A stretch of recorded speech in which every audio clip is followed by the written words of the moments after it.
সম্পাদক আবু তারেক মোল্লা মহাশয় বিদ্যালয়ের অন্যতম কর্ণধার, যিনি দায়িত্ব নেওয়ার পর এই বিদ্যালয়ের রূপরেখায় পরিবর্তন হয়ে গেছে।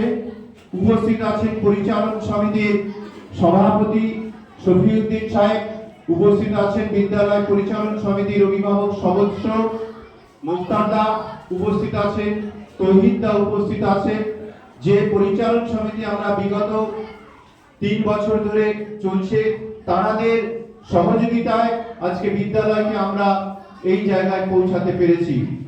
সেই জন্য আজকে এই অনুষ্ঠানে তারা যে উপস্থিত হয়েছে তাদের আন্তরিক ধন্যবাদ এবং কৃতজ্ঞতা জ্ঞাপন করছি।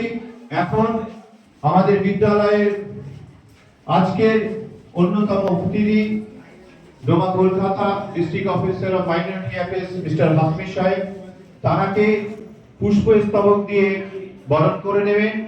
বিদ্যালয়ের শিক্ষিকা অবন্যা ম্যাম তাকে পুষ্পস্তবক দিয়ে বরণ করে নেবেন।